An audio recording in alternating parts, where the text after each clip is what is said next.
Caribbean সাগরে তৈরি হওয়া ট্রপিক্যাল স্টর্ম মেলিসা ধীরে ধীরে শক্তিশালী হয়ে একটি মেজর হারিকেনে রূপ নিচ্ছে। মার্কিন ন্যাশনাল হারিকেন সেন্টার NHC সতর্ক করেছে, আগামী সপ্তাহের শুরুতে এটি ক্যাটাগরি 3 থেকে 4 মাত্রার হারিকেনে পরিণত হতে পারে।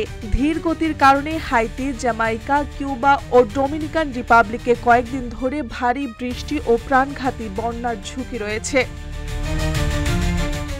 মেলিসার কেন্দ্র এখন ক্যারিবিয়ান সাগরের মধ্য অঞ্চলে, হাইতির দক্ষিণে কয়েকশো মাইল দূরে। ঝড়টি ধীরে ধীরে উত্তর পশ্চিম দিকে অগ্রসর হচ্ছে।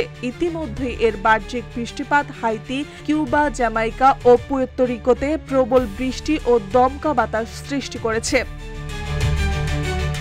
হাইতি ও জামাইকার উপকূলে হারিকেন ও ট্রপিক্যাল স্টর্ম ওয়াচ জারি করা হয়েছে। হারিকেন ওয়াচে বলা হয়েছে আগামী 48 ঘন্টার মধ্যে ঘন্টায় 120 কিলোমিটার বেগে বাতাস বইতে পারে। ট্রপিক্যাল স্টর্ম ওয়াচে একই সময়ে ঝোড়ো হাওয়া ও প্রবল বৃষ্টির সম্ভাবনা রয়েছে। বিশেষজ্ঞরা মেলিসার দুটি সম্ভাব্য গতিপথ দেখিয়েছেন। ধীরগতি ও পশ্চিমমুখী প্রবাহ হলে এটি জামাইকা বা ক্যামান দ্বীপপুঞ্জের কাছে পৌঁছে পরে কিউবা ও বাহামার দিকে যেতে পারে। অন্য সম্ভাবনায় দ্রুত উত্তরমুখী বাঁক নিয়ে হাইতি বা পূর্ব কিউবার ওপর দিয়ে যেতে পারে।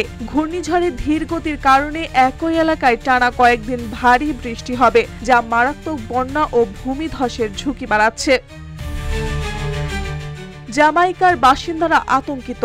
মাউন্টেন ভিউয়ের বেভারলি আন্ডারহিল বলেন, প্রতি বছরই আমাদের ঘরবাড়ি পানিতে ডুবে যায়, এবার ভয়টা আরো বেশি। প্রশাসন বালুর বস্তা বসিয়ে সামরিক সুরক্ষা দিয়েছে, তবে বাসিন্দারা বলছে এটি যথেষ্ট নয়।